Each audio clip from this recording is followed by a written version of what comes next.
진도 나갑니다. 자, 거기 100페이지 보세요. 이중 등록, 이중 소속, 등록증 양도돼야 하지 말라 나와 있죠. 여기는 큰 내용 없어요. 자, 이중 등록이란 뜻이 뭐예요? 몇 번 등록했다? 이거 하라 하지 말라? 그럼 구체적으로 질문 들어갈게요. 이게 뭐라 그랬어요? 기초 강의할 때 한번 해봤는데 내가 이건 뭐라고 질문 던졌는데 뭘 것 같아 이게요? 그래, 서북구. 자, 저런 게 나와야 돼. 자, 그러면 이 같은 구에서 두 번 등록하면 무슨 등록이 돼요? 이걸 하라는 겁니까? 하지 말라는 거야? 하지 말라. 그럼 자, 이걸 한번 봐보실래요? 이건 뭐고 이건 뭐예요? 네, 서북구하고 동남구. 아주 좋았어요. 자, 이렇게 해놔도 다 맞히잖아요 지금. 나중에는 다 맞춰. 어디서 그리든 간에.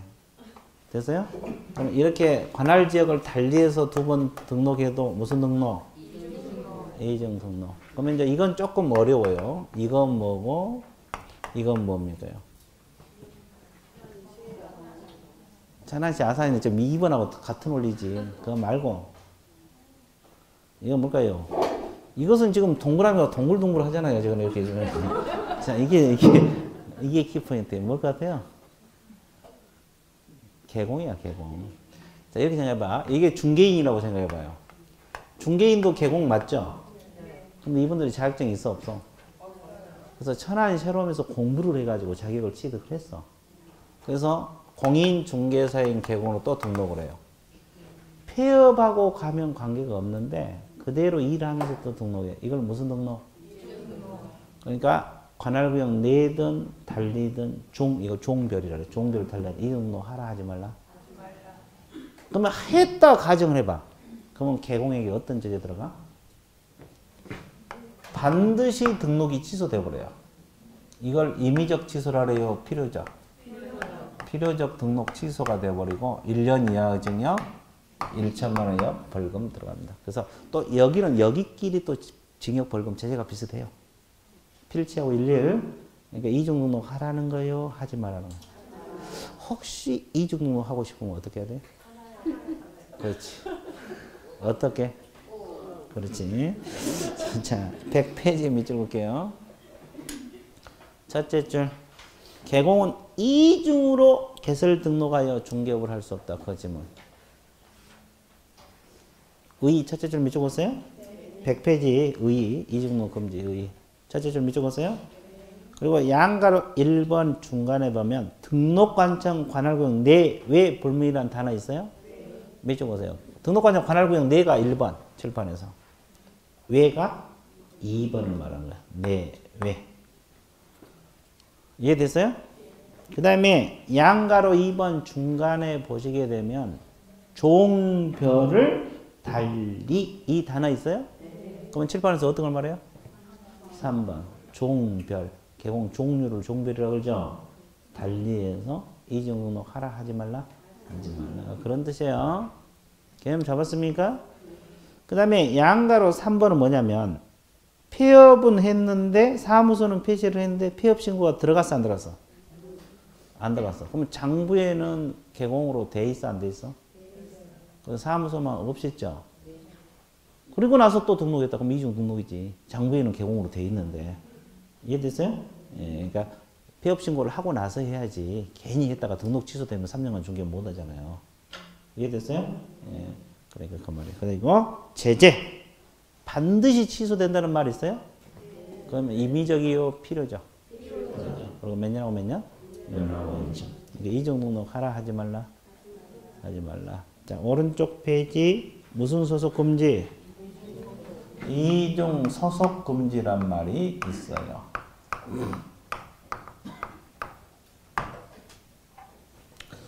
그러면 그 의 세 줄 밑줄 보세요. 의 세 줄.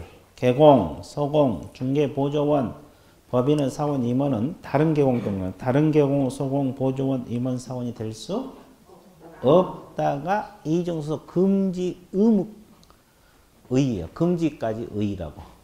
이해되세요? 그럼 이제 이걸 풀어서 쓰면 이거예요. 자, 7번 한번 봐보실래요?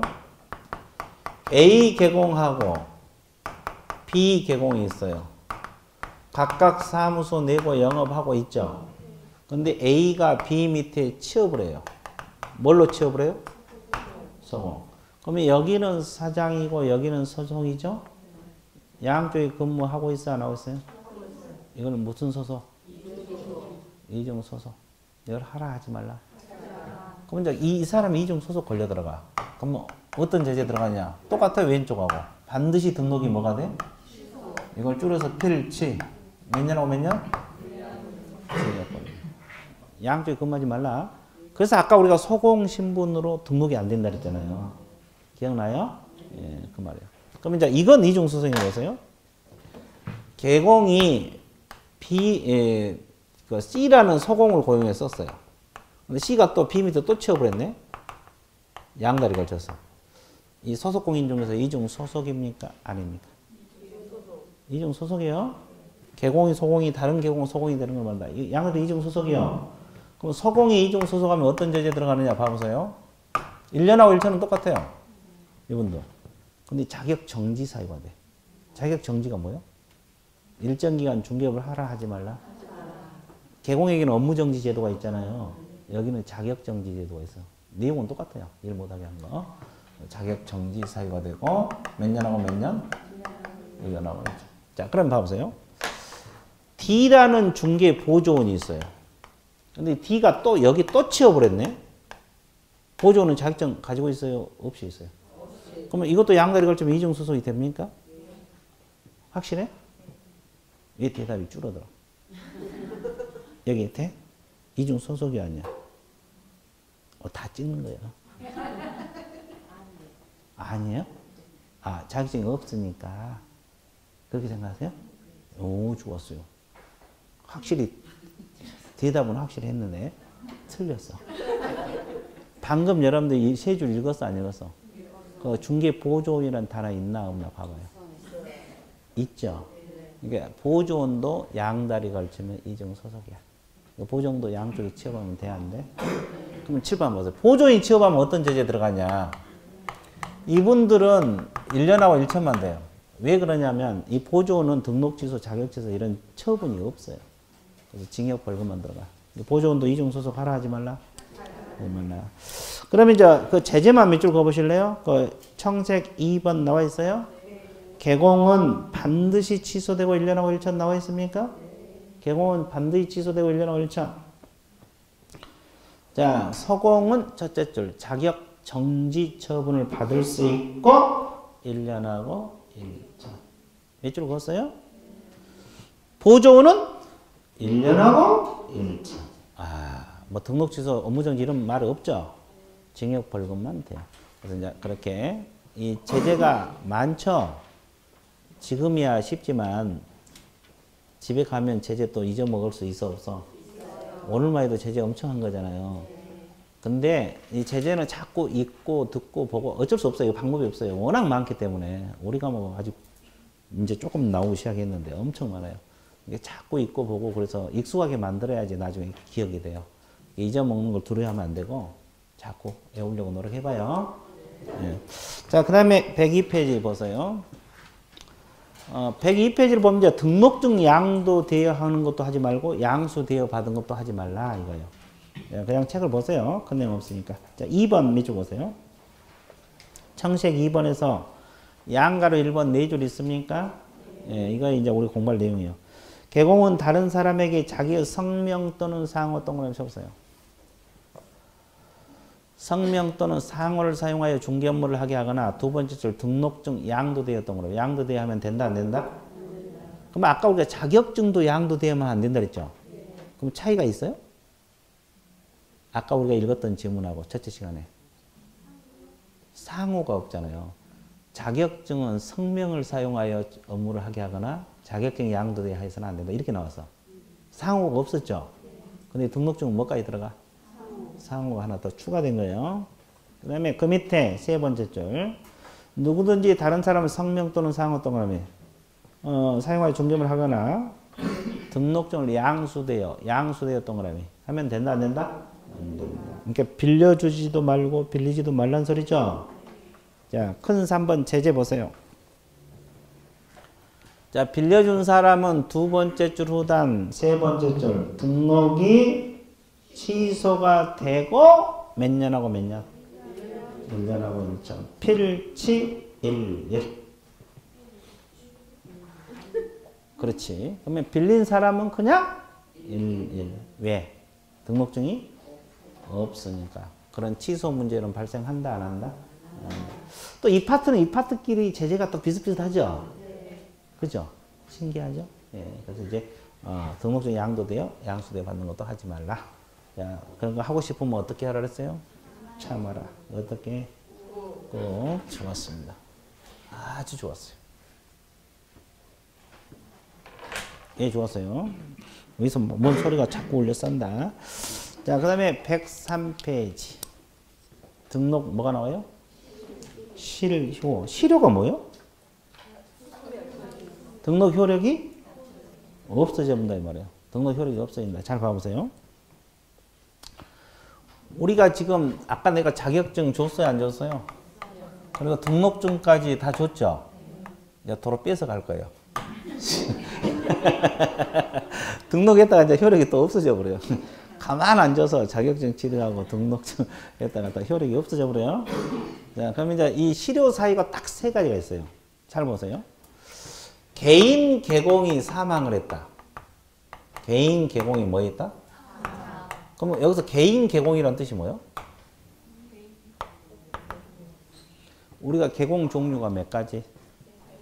법인인, 기업공인, 중개사, 공인, 중개사인, 기업공인, 중개인 있죠? 그러면 공인, 중개사인, 개공하고 중개인을 개인들이잖아요. 그걸 합해서 개인 개공이라 해. 그리고 이제 법인 개공 이렇게 둘로 이렇게 크게 분류하면 이렇게 회사. 그럼 이게 효력이 없어진 사유죠. 그러면 왜 이분들이 사망하면 효력이 없어질까? 이 등록증은 본인에게만 효력이 있어. 이걸 일신전속적이라는 말을 써요. 만약에 일신전속적이 아니라고 가정하면 부모님이 등록증 갖고 중개받다가 사망하면 자식이 상속받아서 하면 되죠. 근데 이건 일신전속적이기 때문에 상속이 돼야 안 돼. 그걸로 끝나는 거야. 법인은 뭐가 되면? 회사인이 되면 효력이 없어요. 여기서 주의할 거 있어요. 법인은 대표자가 있어요, 없어요? 그럼 법인 대표자가 사망하면 효력이 없어질까요? 있어요. 법인은 뭐가 돼야 돼? 회사. 근데 그것이 자꾸 틀려. 왜 그러냐면 이걸 애워놨기 때문에. 사망을 애워놨기 때문에. 대표 사망은 실효사유가 아니에요. 재발급에서 등록증 재발급 사유지 실효사유가 아닙니다. 이해됐어요? 네, 그래서 법인은 뭐가 돼야 돼? 예. 그래서 이제 제목 밑줄 보세요. 청색 1번에 보면 개인 개공 후 사망, 법인 개공 후 해상. 그렇게 나와 있습니까? 안 나와 있어요? 나와 있죠. 그 다음에 네 번째 줄 후단에 보면, 중간에 보면 법인 대표자 사망이란 단어 있어요? 그리고 마지막 줄 등록증 재교부 신청하면 될 것이다. 그렇게 매치해 놓으세요.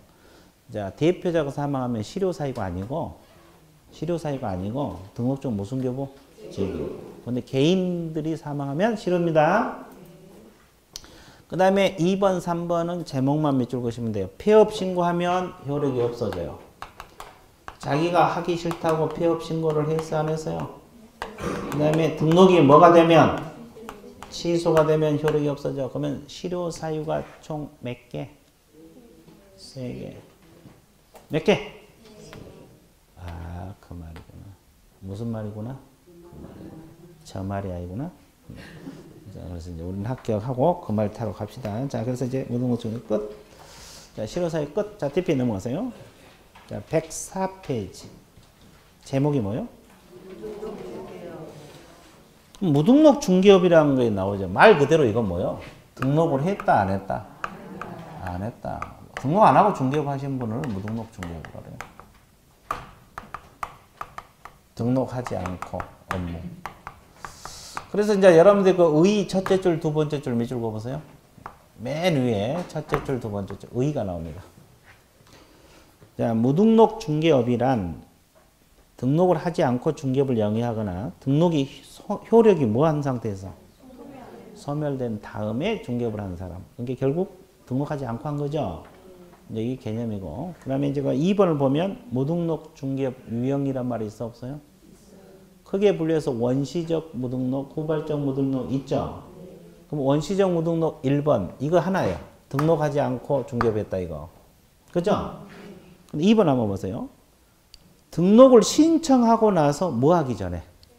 처분 및 통지. 아까 우리가 공부했어 안 했어?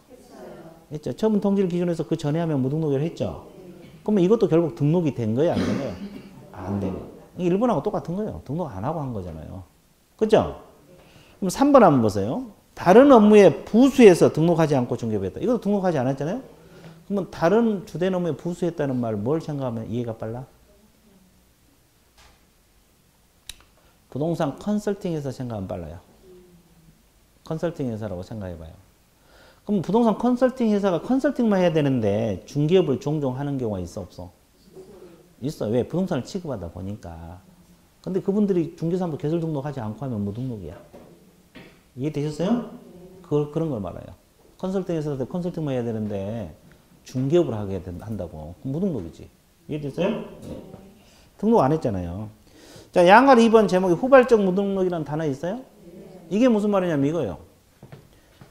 자, 원래 이분들은 원래 다 개공이었잖아요. 효력이 소멸됐어, 안 됐어? 이것도 소멸됐죠? 소멸됐죠? 그러니까 갑자기 폐업 신고를 했는데 50억짜리 물건이 들어와서 했어. 폐업하고 안 하려고 했더니. 그럼 50억짜리 거절할 수가 없잖아요. 그러면 했어, 안 했어? 그러면 효력이 있어졌어, 없어졌어? 없어진 다음에 한 거잖아요. 그러면 결국 등록이 된 거예요, 안 된 거예요? 그게 무등록이죠. 이게 후발적 무등록. 이 세 가지. 효력이 없어진 다음에 한 거예요, 후발적. 그거 봐봐요. 동그라미 1번 폐업 신고하고 중개업을 했다. 2번 등록 취소된 다음에 했다. 3번 사망 해산된 이후에 했다. 원래는 개공했지만 다 효력이 없어진 다음에 한 거잖아요. 그래서 이걸 후발적 무등록이란 말을 써요. 이게 결론은 딱 하나야. 등록하고 했어요? 안 하고 했어요? 안 하고. 그거 하나예요. 이해됐어요? 그럼 이제 칠판 봐보세요. 자, 가부 건물이 있고 을하고 A라는 무등록업자가 중개를 했다 가정을 해봐요. 그러면 원래 개업공인중개사 중개를 해야 되잖아요. 근데 이분은 개업공인중개사예요, 무등록이에요. 그러면 갑하고 을하고 맺는 계약을 우리가 뭐라고 배웠어요? 거래계약. 이 거래계약은 유효냐 이 말이에요. 무효, 유효. 확실해요? 네. 확실해요? 네. 정말로? 네. 후회 없어요? 네. 영원히? 네. 아, 유효구나. 나 처음 알았어. 그렇죠? 그러면 사고 파는 건 지장이 있어 없어? 없어요. 근데 이분은 우리 중개사법을 위반했어 안 했어? 처벌만 받는 거예요. 그래서 3년 이하의 징역, 3천만 원 이하의 벌금. 우리 감옥에서 가장 무거운 벌금이 이거죠? 제가 3년하고 3천. 하나만 더 해볼게요. 보고 있어요? 좋았어요. 그러면 무등록업자가 거래 성사시였고 계약도 유효야. 그럼 이분들이 고생했어 안 했어? 그러면 중개 보수 청구권 인정해 줄까 말까? 안 해줘요? 일반적으로 안 해줘요. 이게 중개 보수 청구권, 중개 보수를 받아낼 수 있어 없어? 안 주면 못 받는 거예요. 이해됐어요? 예. 이거 말고 있으면 돼. 큰 내용 없어요. 자, 청색 3번 제목 한번 읽어보세요. 뭐라 그랬어요? 마지막 제줄. 무효라 그랬어요? 유효라 그랬어요? 유효였던 거라. 그게 결론이야. 유효입니다. 계약은 전혀 관계없어.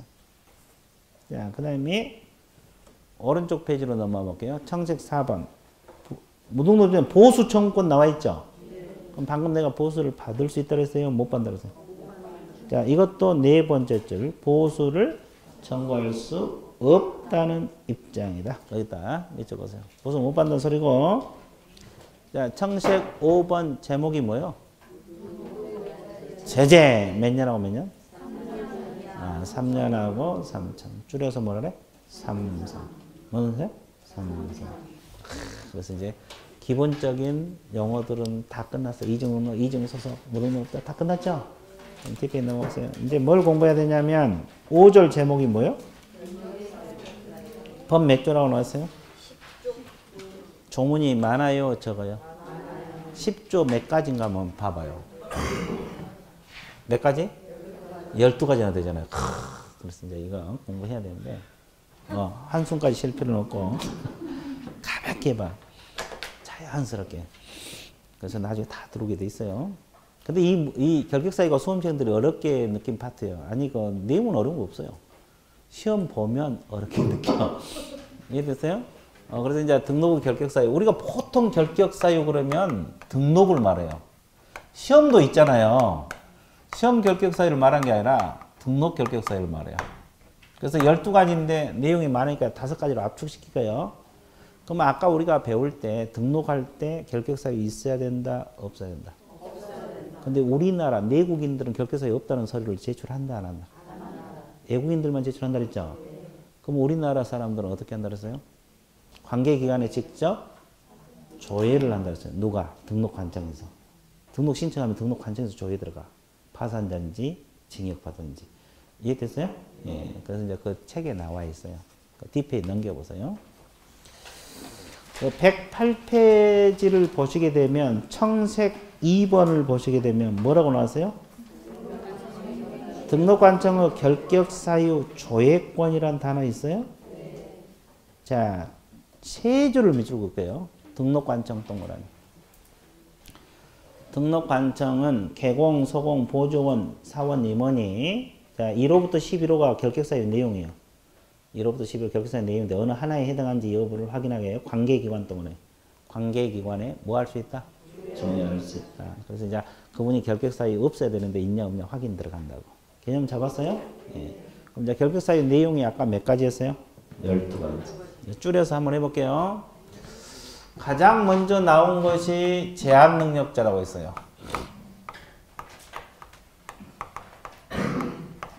그 다음에 두 번째로 나온 것이 파산자로서 복권되지 아니한 자. 그 다음에 세 번째로 나온 것이 수령자. 그 다음에 네 번째가 중개사법 위반을 해서 행정처분을 받은 자. 그 다음에 다섯 번째가 뭐가 있습니까? 사원 또는 임원 중에 결격사유가 있는 법인 이렇게 나와 있어요. 그러면 이제 몇 가지로 압축시켰어요? 5가지. 그러면 하나씩 분석 들어갈게요. 자, 그럼 제한능력자 배웠죠? 뭐가 있어? 미성년자가 또 미성년자도 있고 한정을 먼저 할까요? 예, 한정 후견인. 그 다음에 뭐가 있어요? 비성년 후견인. 이렇게 세 가지 나눠집니다. 그럼 미성년자는 몇 세? 19세를 기준으로 해요. 19세부터 성인이야. 그럼 19세가 안 된 사람, 19세 미만이 미성년자 되는 거예요. 그럼 미성년자는 19세 미만을 말하는데, 그럼 미성년자는 아까 자격증 취득할 수 있다 그랬어, 없다 그랬어요? 있다 그랬죠. 그러면 결격사유니까 중개업을 못하게 막은 거야. 이게 취업도 안 되고 등록도 안 되는 거야. 자격증 가지고 있더라도. 그럼 미성년자가 취득한 이유가 뭐예요? 중개업하려고 취득한 거잖아요. 근데 법에서 못하게 막았어, 안 막았어? 그러니까 이거 연구를 해요, 미성년자가. 어떻게 하면 중개업을 할 수 있을까? 그러고 연구를 해요. 그래서 부모 동의를 받아서 한번 해보자. 민법에서 동의를 받아서 혼자 계약하고 그럴 수 있거든요. 동의를 받았어, 부모한테. 그러면 중개업 할 수 있을까요? 안 돼? 안 된답니다. 그러면 이제 또 연구를 해요. 그래서 결혼을 하자. 왜 결혼할 생각이었어요? 결혼하면 뭘로 봐? 자기 공부했잖아요. 민법 공부했잖아요. 자기 취득하느라고. 결혼하면 성인으로 봐, 성인. 성년 의지가 돼버려요. 그럼 결혼을 했어. 그럼 중개업 할 수 있어? 안 돼요. 그럼 결론은 뭐예요? 나이를 먹는 수밖에 없어. 결혼해도 안 되고 부모 동의를 안 받고. 이해됐어요? 예, 그래서 이제 19세가 넘어야지 중개업할 수 있다. 그러면 19세가 될 때까지 기다리려면 뭐가 필요해? 세월도 있지만 인내가 필요해, 인내. 예, 자, 그래서 일단 19세가 넘어야 된다는 거 알고 있어야 돼. 자, 밑줄 그어볼게요. 양가로 1번 미성년자 있습니까? 첫째 줄 미성년자라면 성년이 되지 않는 자를 말한다. 이것만 밑줄 그으시면 돼요. 성년이 되지 않는 자, 19세 미만을 말하는 거고. 자, 자, 동그라미 2번 두 번째 줄 중간 따라서부터 미적어서 미성년자가 뭘 했거나 혼인을 했거나 법정 대리인 뭘 받아도 동의를 받아도 결격사유 벗어나지 못합니다. 그러니까 자격증을 가지고 있더라도 19세 즉 성년이 될 때까지 기다리는 수밖에 없어요. 방법이 없어요. 자, 그 다음에 오른쪽 피성년하고 한정후견 있죠? 그러면 칠판 보세요. 피한정후견이 칠판이 먼저니까 이거 뜻이 뭘게요?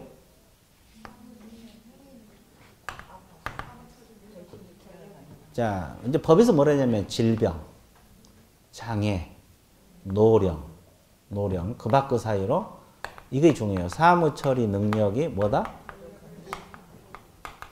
아니 한정후견은 부족이요 결해요. 부족입니다. 부족. 자, 그러면 한번 봐보세요. 자, 피성년은 질병, 장애, 노령 그 밖으로 사무처리 능력이 지속적으로 뭐요? 결해요. 좀 많이 간 사람, 좀 적게 간 사람. 그럼 잘 봐봐요. 그러면 사무처리 능력이 부족하다고 바로 피한정후견이 돼? 아니죠. 나이 많았다고 바로 피한정후견 성년후견이 된 건 아니잖아요. 노령. 그러니까 가장 중요한 건 이건 요건이고 법원으로부터 개시심판을 받아야 돼. 저기는 한정후견 개시심판, 밑에는 성년후견 개시심판. 이 개시심판을 받아야만이 됩니다. 무슨 심판을 받아야 돼? 그럼 벗어나려면 어떻게 해야 돼? 벗어나려면 피한정후견 성년 벗어나려면 이제 정신적으로 제대로 돌아와야 되죠. 그럼 법원으로부터 종료심판을 받아야 돼. 한정후견 종료심판, 성년후견 종료심판을 받아야 돼. 그러면 가장 중요한 게 법원이에요. 법원. 이것도 법원. 종료하는 것도 법원. 그럼 결격사유는 언제부터 언제까지? 개시심판부터 종료심판까지. 그럼 이 기간 동안 중개하라는 소리로 하지 말라. 이 기간 동안 중개하지 말라. 결론은 이거예요. 이거 공부하는 거예요. 이때부터 이때까지 중개하지 말라. 그죠? 근데 이 기간 동안에 자격증 없는 사람도 있을 수 있잖아요. 시험 봐서 자격은 취득할 수 있을까요? 없을까요? 있어요. 있어요. 자격 없는 사람. 아까 결격사에서 시험 볼 수 있다 그랬잖아요. 그죠? 그러면 중요한 것은 이때 시험 보면 점수가 잘 나오냐 이게 문제지. 잘 나올 것 같아 안 나오고? 잘 나와? 무아지경 상태 막 찍어버립니다. 아니 좋았어요. 그것은 안 해봐서 모르고 하여튼 그렇습니다. 자, 몇 줄 넣을게요. 동그라미 1번 피성년후견이 단어 있어요? 동그라미. 그리고 이제 밑줄 그란데만 보세요. 질병, 장애, 노령 그 밖 사이로 정신적 제약으로 사무처리 능력이 지속히 결여 동그라미. 자, 사무처리 능력이 지속히 결여 밑줄 보세요. 밑줄 보세요? 그리고 이제 청구권자나 외운 게 아니에요. 뭐 거기 보면은 뭐 본인, 배우자, 사촌의 친족 뭐 이런 사람도 있잖아요. 그 사람 청구권자나 외운 게 아니라고. 이것은 공무원 시험 준비할 때 외우는 거고, 우리는 공무원 시험 준비해요, 중개사 준비해요. 중개사는 그거 필요 없어요. 외울 필요 없어요. 그럼 이제 뭘 받은 자가 기요? 성년후견 개시심판을 받은 자. 여기다 맺어보세요. 이거 이제 핵심이야. 개시심판을 받아야지 되는 거야. 됐죠? 그 다음에 그 밑에 피한정후견이 있던 거는 피한정후견도 똑같죠? 근데 첫째 줄 후단 두 번째는 사무처리 능력이 뭐다? 부족 동그라미. 여기는 부족이에요. 좀 덜 간 사람. 그리고 여기도 개시심판을 받은 자 밑줄 보세요. 개시심판을 받은 자. 그러니까 가장 중요한 것이 이 개시심판이야. 아무리 능력이 부족하거나 결여됐더라도 법원에서 이게 개시심판 안 떨어지면 아니야. 이게 법원에서 떨어져야 돼. 그럼 벗어나는 시점도 알아야 돼, 몰라야 돼? 알아야 돼. 그래서 이제 동그라미 2번 세 번째 줄. 동그라미 2번 세 번째 줄 앞쪽 보면 종료심판이라는 단어 있어, 없어요? 후견 종료심판이라는 단어 있어요? 거기 동그라미. 그거에 벗어나는 시점이야. 그러니까 개시심판부터 언제까지? 종료심판. 1년이 될 수도 있고 3년이 될 수도 있고 10년이 될 수도 있어요. 끝. 자, 그래서 이분들은 중개업 하라 하지 말라. 자격증 취득해도 기다려라 이 말이에요. 벗어날 때까지 끝났어요. 자, 그러면 파산자는 뜻이 뭘까?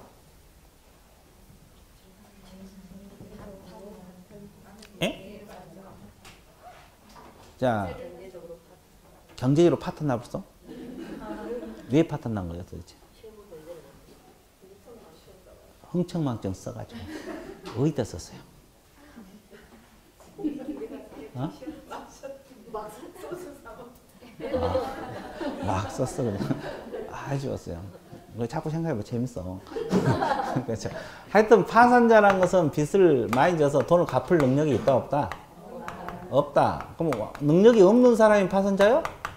아니죠. 그럼 이것도 중요한 것이 빚을 많이 졌다 그래서 빚쟁이지가 파산자가 아니야. 그럼 법원으로부터 뭘 받아야 돼? 파산? 선고. 그러면 이것도 뭐가 중요해요? 법원. 아까 개시심판도 그 법원이 중요하죠. 아무리 빚을 많이 졌더라도 선고가 안 떨어지면 파산자가 아니야. 그럼 결론적으로 파산 선고를 받아야 돼, 안 받아야 돼? 그럼 벗어나려면 어떻게 해야 돼요? 빚 다 갚고 나서 법원에다 뭘 신청하면 돼요? 복권이라래, 복권. 권리를 복원해 준 거. 자, 복권 신청해서 복권 결정이 이루어져야 돼. 이것도 법원이 중요해요. 이것도 뭐가 중요해? 그럼 이때부터 이때까지 결격. 이때부터 이때까지 결격이죠? 그럼 이것도 1년이 될 수도 있고 10년이 될 수도 있죠? 그럼 이 기간 동안에 중개업 하라 하지 말라? 하지 말라. 그 말이에요. 복권 되면 바로 중개업이 가능해요. 개념 잡았어요? 네. 자, 몇 줄 볼게요. 2번에서 양가로 1번 있습니까? 세 번째 줄. 법원에 신청하여 그 결정으로 파산 선고를 받는다. 파산 선고 또는 이제 파산 선고가 떨어져야만이 파산자가 돼요. 뭔지 알겠어요? 자, 벗어나는 시점은 자, 양가로 3번. 양가로 3번. 첫째 줄, 두 번째 줄 밑줄 보세요. 파산자가 파산 채권자에 대해 채무 전부를 변제하고 책임을 면했다 그랬죠? 복권 신청하더라도 결격 사유야. 신청만 해갖고는. 그럼 뭐가 이루어지래? 복권 결정 동그라미. 복권이 돼야만이 벗어나는 겁니다. 이게 중요해요. 그러면 결론적으로는 파산 선고 시부터 복권 될 때까지가 중개업할 수 없는 기간이란 소리죠? 끝났어요. 자, 뒷페이지 샥 넘어갔어요.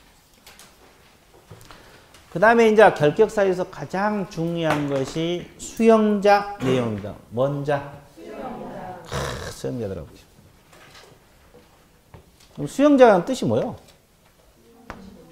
형벌을 선고받은 자 이 말이에요. 형벌을 선고받은 자. 그럼 이제 여기가 그 양가로 1번, 양가로 2번, 양가로 3번 세 가지가 있거든요. 그럼 하나씩 분석 들어갈게요. 양가로 1번 한번 읽어보세요. 뭐라 그랬어요?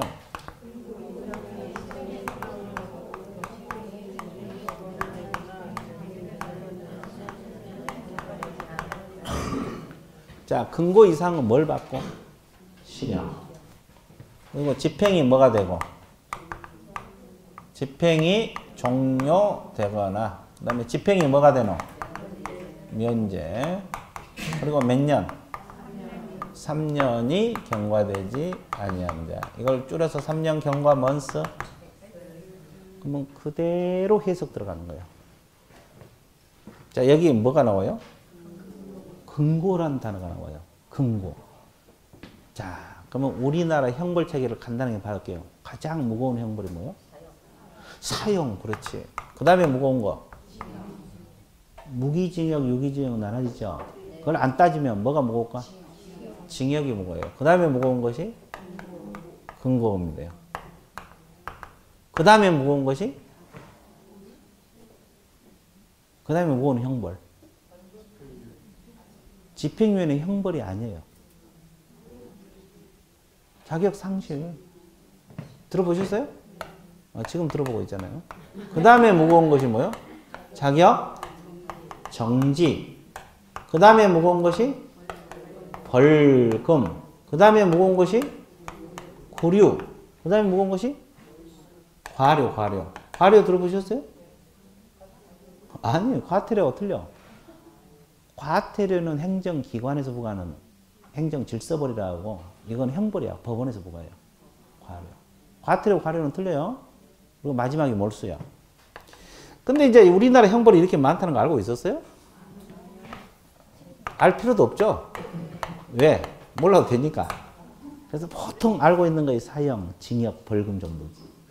아, 그래, 안 그래? 네, 대부분 그렇게 많이 알고 있잖아요. 뭐 알 필요도 없으니까. 이거. 그렇잖아요? 근데 이제 우리나라 형벌이 이렇게 많아요. 좀 간소화시킬 필요도 있는데. 그죠? 그럼 잘 보세요. 그럼 사형은 대충 알 거고, 징역하고 근고. 징역도 대충 알죠? 근고가 뭐예요? 근고. 몰라? 노동하지 않고 뭘 했다는 거야?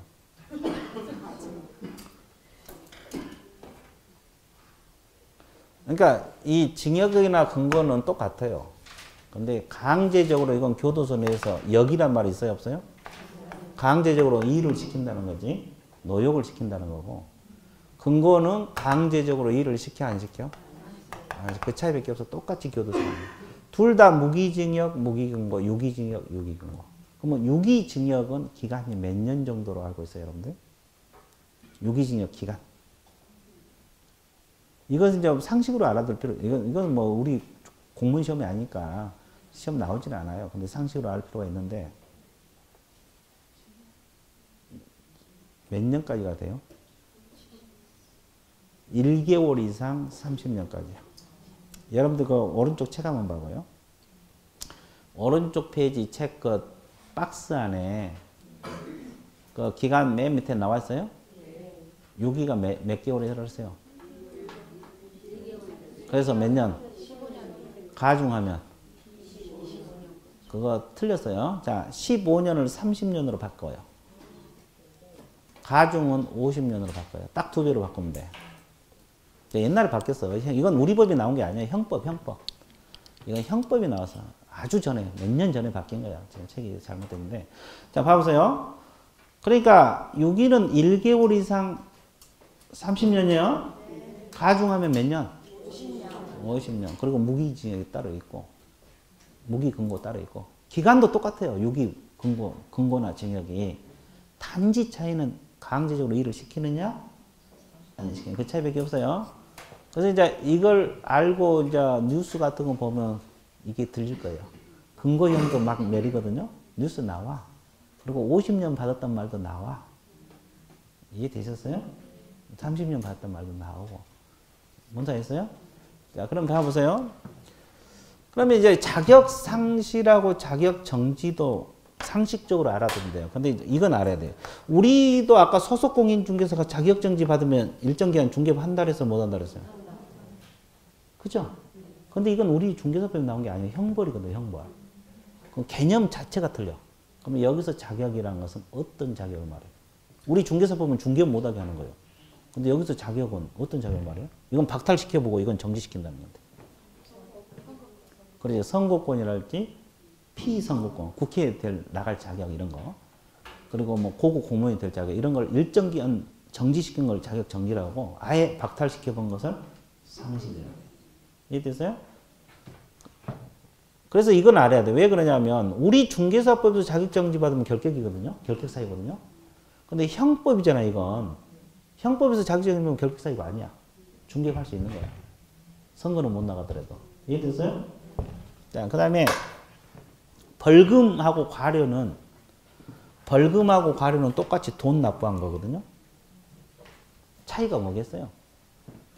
금액. 아까 벌금은 5만 원 이상이에요. 얼마 이상? 5만 원. 이건 5만 원 미만. 과태료보다 더 적죠. 우리가 과태료는 아까 500만 원, 100만 원 막 하거든요. 아, 그래 안 그래? 과료, 금액에서 차이가 있고. 자, 구류하고 근고는 똑같아요. 차이가 뭐겠어요? 구류하고 근거는 똑같다니까? 기간. 이건 아까 1개월 이상이라고 했잖아요. 징역도 1개월 이상. 이건 30일 미만이에요. 30일 미만. 뭔지 아세요? 그리고 몰수는 뺏어가는 거고, 범죄 사용한 물건들 뺏어가는 거고. 개념 잡았어요? 자, 그러면 뭐 저건 내용 가지고 시험 나오진 않아. 우리 뭐 중개 공무원 시험이 아니기 때문에. 그러면 이제 저건 상식으로 알아둬야 되는데.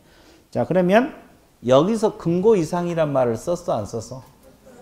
그러니까 근고 이상이 사형, 징역, 근고를 말해요. 근데 실질적으로는 징역, 근고라고 생각하면 돼요. 사형 집행당하면 중개 못 하잖아요. 그래서 이제 거기 동그라미 1번 근고 이상 실형 나와 있어요? 세 번째 줄 중간 사형, 징역, 근고. 여쭤보세요. 사형 징역 근고 몇 줄 걷습니까? 어떻게? 그래 진하게 찾지도 못해. 지금 동그라미 1번 하고 있어요. 근고 이상 실형 거기 하고 있다고. 거기 세 번째 줄 사형 징역 근고 찾았습니까? 예. 자, 그 다음에 그 밑에 보면 그 네 번째 줄입니까? 주의할 점 나와요. 특히 주의할 점 찾았어요? 그거 아주 중요합니다. 근고 이상의 실형을 선고받은 자에 있어서 중개사법 동그라미. 중개사법은 물론 다른 법률 동그라미. 다른 법률 동그라미. 다른 법률이 더 중요해요. 다른 법률 위반해도 똑같이 결격사유야. 그러니까 뭐 이게 무슨 말이냐면 징역 근고가 떨어지잖아요. 근고 이상은 징역 근고잖아요. 그러면 징역 근고가 떨어지면 우리 중개사법 위반해서 징역 근고를 받든 다른 법 남을 폭행해서 징역 발급을 받든 다 결격사유라고. 뭔 사유였어요? 그러니까 다른 법 위반해도 징역 근고 받아도 결격사유. 우리 중개사법 위반해서 징역 벌금 받아도 결격사유. 이게 그래서 중요한 거야. 자, 보세요. 그 다음에 자, 두 번째 이제 이걸 공부. 집행 종료란 뜻이 뭐예요? 집행 종료됐다는 뜻. 두 가지 있어요. 만기 석방하고 가석방 제도가 있어요. 무슨 석방, 무슨 석방? 그럼 만기 석방이란 말은 교도소에서 만기 출소를 했다는 소리죠. 그러면 교도소에 나오면 누가 두부도 갖다 주고 그러죠. 그 안 갖다 주는 사람도 있지만. 그러면 두부 먹고 몇 년? 3년간 중개업을 할 수 있다, 없다? 없다. 왜? 3년이라고 했잖아요. 그러니까 교수 나와도 3년. 이건 공부할 거 없어요. 근데 이제 뭐가 문제입니까? 가석방이 문제예요. 가석방이란 뜻이 뭐예요? 형기가 만료되기 전에 미리 내보내준다, 안 내보낸다? 이런 걸 가석. 괜히 내보내죠? 뭐 수용 생활도 잘하고 제보 무리도 없고 선별해서 나있죠. 그럼 무기징역형을 선고받은 자도 가석방에서 나올 수 있어요? 나올 수 있어요. 무기 받았다 해서 그 사람 평생 안 나온 게 아니라 나올 수도 있다고. 가석방 나올 수 있어요. 그럼 몇 년을 종료로 봐? 10년. 언제부터 10년? 가석방 된 날로부터 10년을 종료로 봐. 근데 우리 중개사법에서 종료된 날로부터 또 몇 년? 3년. 그러면 교도소 나오더라도 몇 년? 13년 중개 못해. 그림으로 그려드릴게요. A라는 사람이 무기징역형을 받았다 가정을 해봐. 그러면 평생 살아야 되는데 한 12년 정도 복역하니까 정부에서 나가라 그랬어요. 내보내줬다고. 이건 교도소에 있는 기간이죠. 그러면 나오더라도 몇 년? 10년을 집행 뭘로 봐? 종료로 봐. 그렇죠? 그러면 종료된 날로부터 우리 법에서 또 몇 년? 그러면 교도소 나오더라도 몇 년?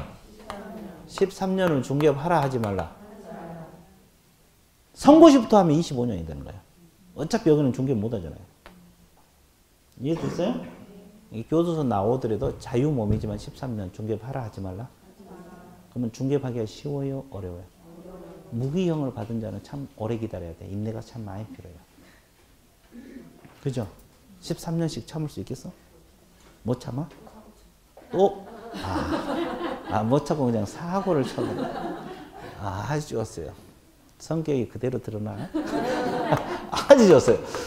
자, 그러면 유기형은 언제 종료를 보겠어요? 자녀 형기가 경과됐을 때. 무슨 형기 경과? 자녀 형기 경과를 종료를 보고 이때부터 몇 년? 3년. 자, 이거 종료 시점 알아야 돼. 여러분 잡았어요? 자녀 형기가 끝난 것을 종료로 보는 거예요.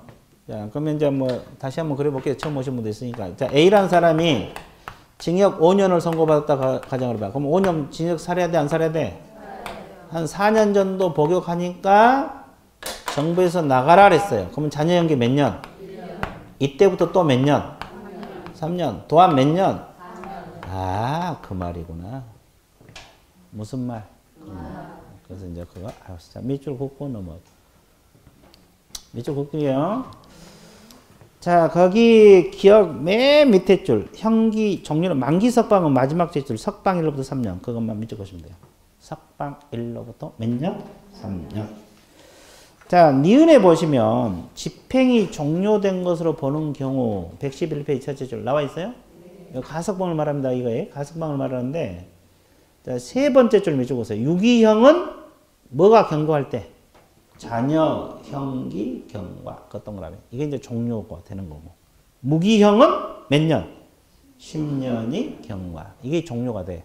근데 그 밑에 줄 후단 보면은 그때부터 몇 년 지나야 돼? 3년. 3년 동그라미. 예, 그 자녀, 형기, 경과 플러스 3년, 10년 플러스 3년이야. 개념 잡았어요? 자, 그러면 앞에 부분은 끝났어요. 집행 종료는 끝났어요? 안 끝났어요? 끝났어요. 그럼 이제 뭐 공부하러 또 떠나야 돼? 이거 공부하러 떠나야 돼. 자, 집행이 면제된 날로부터 몇 년?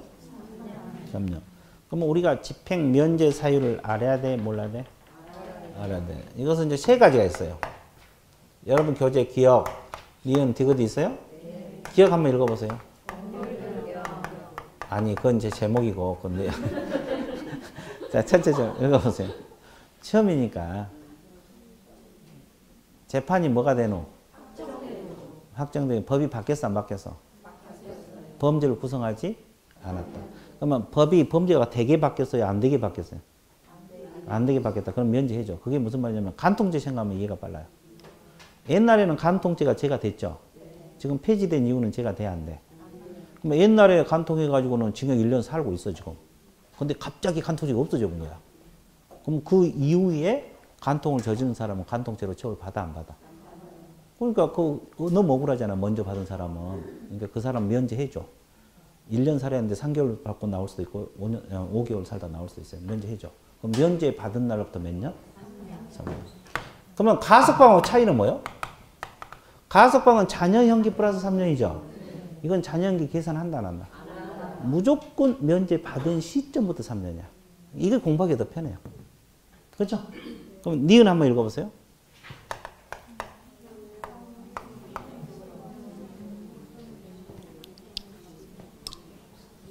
자, 기억 두 번째 줄 3년 밑줄 보시고. 니은 읽었어요?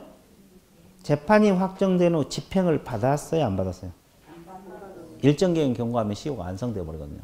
그럼 면제해줘 버려요. 그럼 이건 뭘 생각하면 이해가 빨라? 몰라?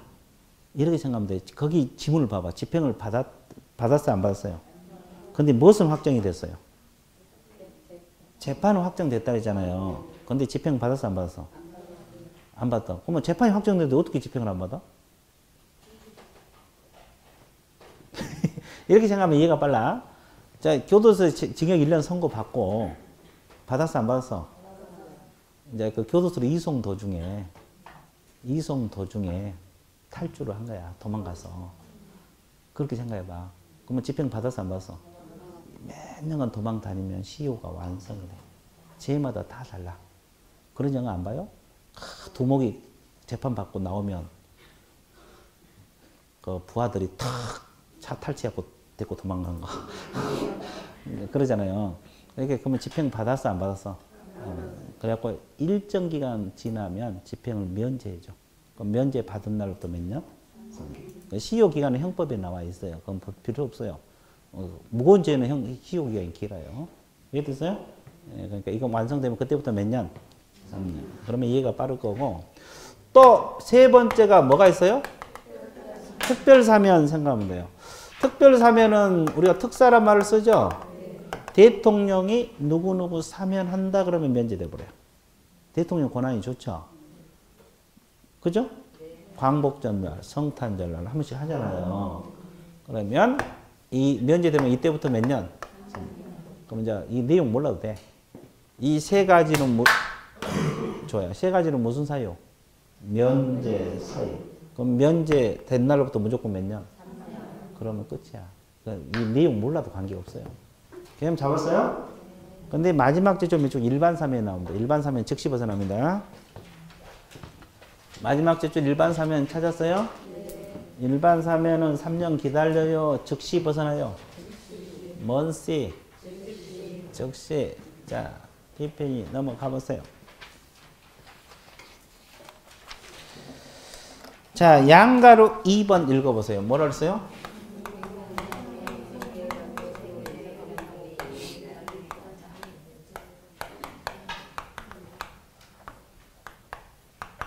권고 이상 영어 집행유예를 받고 그 유예 기간 중에 있는 자, 이 법 조문을 자꾸 읽어봐요. 자, 이거의 결격사인데 그러면 이제 그대로 해석할게요. 근거 이상은 아까 사형징역 근거 공부했죠? 그럼 집행유예란 뜻이 뭐예요? 집행을 보류시킨다.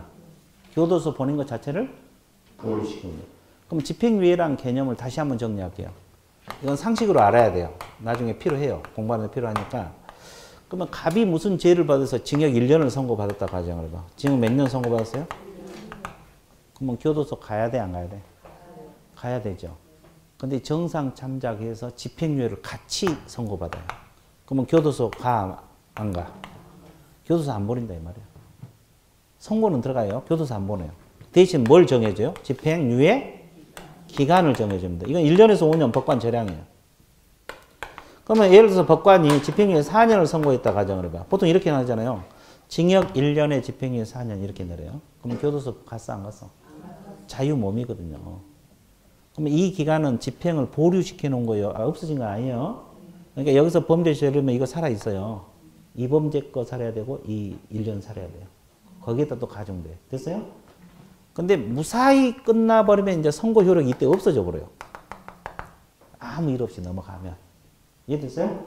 이 기간 동안은 이게 살아있는 거예요. 그게 개념이고. 그럼 이제 우리는 그게 아니고 몇 년간 중개 못하니 이걸 공부하잖아요. 그럼 연습할게요.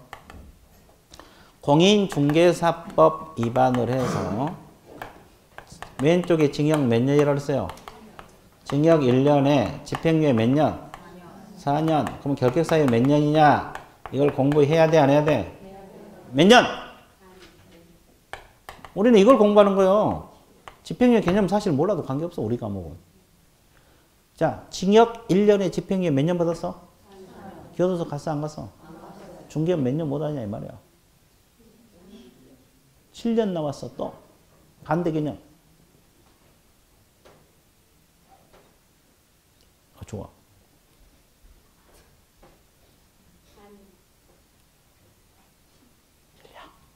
질량. 바꿀 생각 없어. 7년이 나왔어요. 근데 3년 더한 것은 아까 강의 1번에서 끝났어, 안 끝났어? 그럼 우리는 1번 강의하고 있어요, 2번 하고 있어요? 거기서 3년 더한다는 말이 있어요? 그대로 해석이 뭐라고 했어요? 유예 기간 중에 있는 자. 그러면 유예 기간이 몇 년? 그러니까 결격사유 몇 년? 아주 간단해요. 4년이야.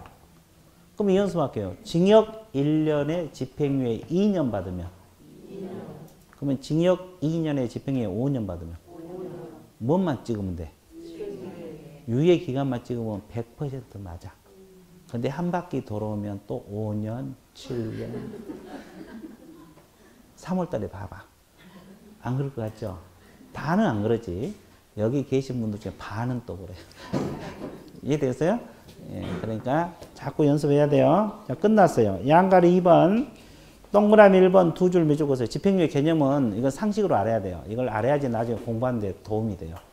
몰라도 관계없지만 알아놓으면 나중에 공부하는 데 도움이 된다고. 자, 집행유예란 형은 뭘 하면서도? 선고 동그라미. 정상 참작하여 일정 기간 유예하고 유예 기간을 무사히 경고하면 선고 효력을 상실한다. 여기까지 몇 줄 그었어요? 어떻게? 진하게. 그 다음에 동그라미 예를 들어 몇 줄 그었어요? 징역 1년에 처하나 집행유예 몇 년 받았어요? 2년. 그러면 결격사유가 몇 년? 2년이라고 나와 있잖아요. 그 예문을 알고 있으면 편해. 그래서 유예 기간만 찍으면 100% 맞아.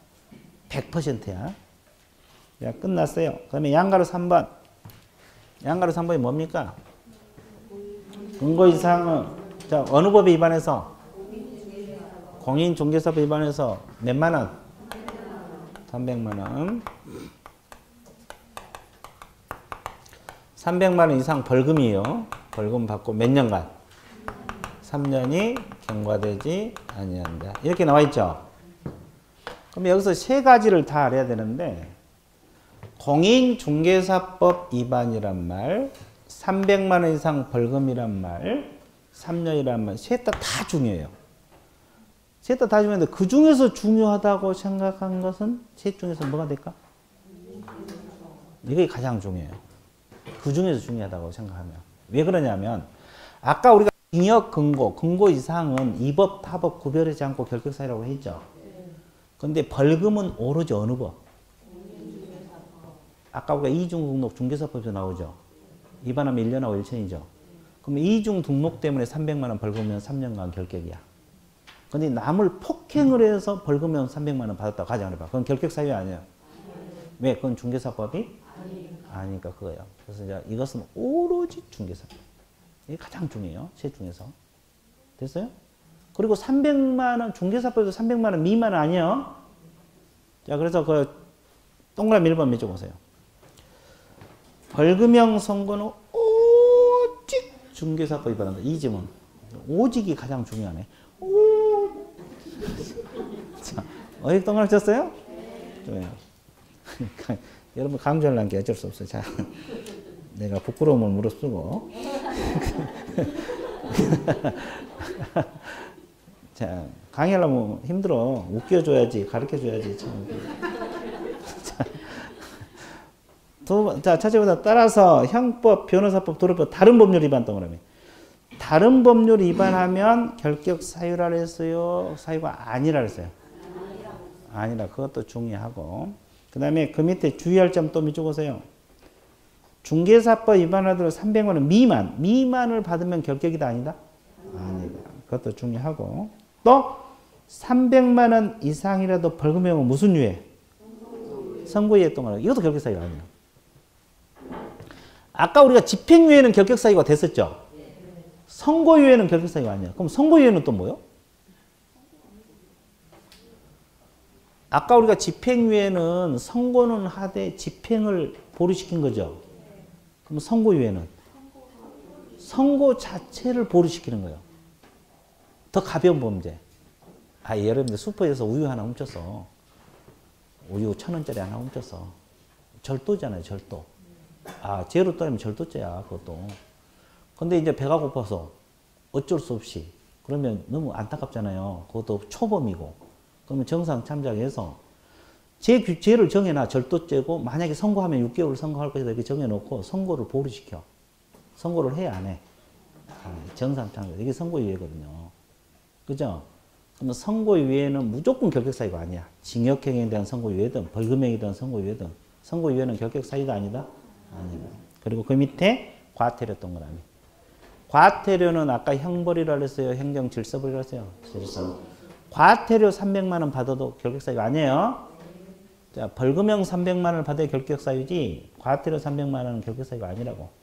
결격사유 아니니까 중개업에 종사할 수가 있는 거예요. 그래서 이제 이걸 하나씩 분석해 놓은 거잖아요. 그걸 여러분들 꼼꼼하게 공부를 해주면 돼요. 그래서 끝났어요. 수영자 끝났습니다. 수영자 몇 개? 3개. 일단 법 조문 숙지하시고 해석할 줄 알면 돼요. 그래서 이제 오늘 수업은 여기까지만 할 거예요.